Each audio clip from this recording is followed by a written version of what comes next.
Buenos días, hoy en Comunicando Neumática e Hidráulica, ejercicios de presión. Para empezar con el ejercicio, como vimos en un vídeo anterior, necesitamos un formulario. Y aquí hablamos de presión, por lo tanto, la primera fórmula que tenemos que mirar es la fórmula de la presión, en la que intervienen otros dos componentes. La presión es igual a la fuerza que se ejerce en una superficie. Esta sería la definición que matemáticamente se traduce en fuerza entre o dividido por superficie. ¿Esto qué significa? Que estoy comparando la fuerza que estoy aplicando en una determinada superficie.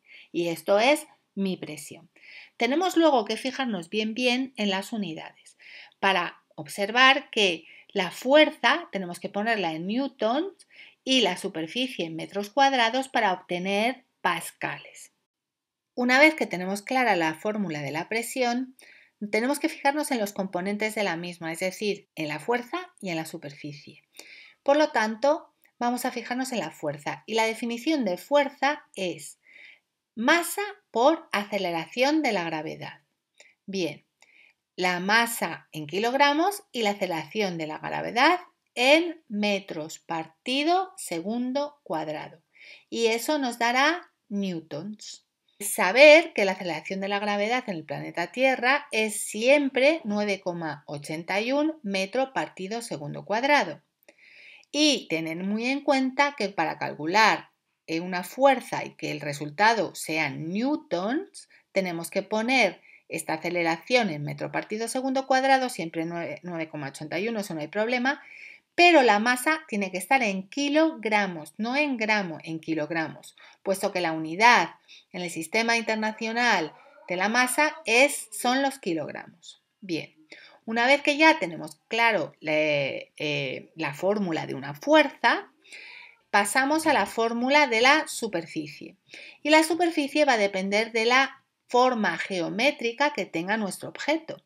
Es decir, si tenemos un objeto que es un rectángulo con dos dimensiones, L grande, longitud, y L pequeña, pues la superficie de ese rectángulo será L pequeña por L grande. Digamos que son dos dimensiones, con lo cual si son dos dimensiones tiene que ser metro al cuadrado, metro por metro. Esta cantidad de metros por esta cantidad de metros. De esta manera podemos tener esta superficie. La superficie son dos dimensiones, es digamos una hoja, porque consideramos en una hoja que la altura es tan pequeña que no existe. ¿De acuerdo? Entonces solo tenemos dos dimensiones. Si nuestra superficie es un cuadrado, pues es más fácil todavía, porque solo tendremos una arista, con lo cual esta arista por esta, que son iguales, a por a cuadrado. Y si por el contrario tenemos un círculo, recordad que la superficie de un círculo será la letra pi, que es el número, o mejor dicho, el número pi, que es el 3,1416, por el radio al cuadrado de ese círculo. Una vez ya tenemos claras las fórmulas que tenemos que tener en cuenta en nuestro formulario, empezamos el ejercicio. Determina la presión ejercida en la nieve por cada pie de una persona de 90 kilos de masa, suponiendo que el pie como un rectángulo de 10 por 28 centímetros. ¿Cuál sería la presión ejercida si nos calzásemos ahora unos esquís rectangulares de 200 por 10 centímetros? Dar las soluciones en pascales. Y nos dan un dato que es que G es igual a 9,81 metro partido por segundo cuadrado o metro por segundo cuadrado. Lo que tenemos primero que tener en cuenta es fijarnos en las unidades por si acaso tenemos que cambiar alguna. Es decir, nos piden las soluciones en pascales, por lo tanto la fuerza tiene que ser en newton y la superficie en metros al cuadrado. Bien, vamos a ver lo que tenemos. Lo primero, la masa nos lo dan en kilogramo. Para tener la fuerza en newton necesitamos una masa en kilogramos. Esto lo tenemos perfecto, no hay problema. El problema viene cuando nos dan las dimensiones de nuestro pie o de nuestro rectángulo, ya que nos dan las dimensiones en centímetros y nosotros necesitamos metro cuadrado. Por lo tanto, tendremos que pasar esta dimensión a metro y esta dimensión a metro. Lo podemos pasar directamente, tendré que dividir por 100. Podemos entonces utilizar el vídeo de cambio de unidades, teniendo en cuenta que un metro son 100 centímetros. De modo que si aplicamos el cambio de unidades nos da que 10 centímetros se corresponden a 0,1 metros y que 28 centímetros se corresponden a 0,28 metros.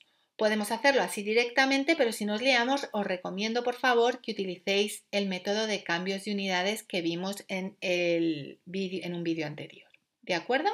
Bien, entonces una vez que ya tenemos bien definidos los datos, es decir, los datos en las unidades en las que los necesitamos, podemos empezar a aplicar simplemente las fórmulas y sustituir con los datos que tenemos. Es decir, el peso de una persona es la masa por la aceleración de la gravedad, en este caso 90 kilos por 9,81 metros partido segundo cuadrado. Por lo tanto, como el peso de la persona está soportado en 2 pies, no en uno, tendremos que cada pie soporta la mitad de esa fuerza que hemos calculado, que son 882,9 newtons. Por lo tanto, esa mitad se corresponde a 441,45 newtons. Ya tenemos la primera parte de mi fórmula, mi fuerza. En este caso, esa fuerza la llamamos peso con la letra P, pero podemos poner F para no liarnos, ¿de acuerdo? Bien. Una vez que ya hemos calculado la fuerza en newtons, pasamos ahora a la superficie. La superficie del pie será 0,1 por 0,28, como hemos visto, es decir, 0,028 metros al cuadrado. Por lo tanto, si yo divido mi fuerza entre mi superficie, me dará esta cifra, 15.766,07 pascales. Vamos a ver ahora, aplicando una superficie mayor, es decir, utilizando unos esquís. La presión que ejerzo va a ser sobre el suelo, evidentemente, va a ser menor. ¿Por qué? Porque la superficie será mayor. Vamos a ver, si tenemos 200 centímetros y dividimos por 100, 200 centímetros serán 2 metros y 10 centímetros serán 0,1 metros. Por lo tanto, multiplico 2 por 0,1, me da 0,2 metros cuadrados. Divido esta misma fuerza, porque la fuerza que aplico es la misma, ya que el peso sigue siendo el mismo, pero aplicado a esta nueva superficie mayor, fijaos, es 10 veces mayor, casi, bueno, un poquito menos. Bien, tendremos que entonces la presión ejercida sobre el suelo será bastante menor, 2.207,25 pascales. Como es lógico, ya que si yo para poder deslizarme tengo que ejercer una presión menor sobre el suelo, porque al ejercer una presión mayor, pues digamos que me agarraré más al suelo, con lo cual deslizarme con mis zapatos será más difícil que deslizarme con unos esquís. En el próximo vídeo veremos ejercicios de presión hidrostática. Hasta pronto y seguimos comunicando.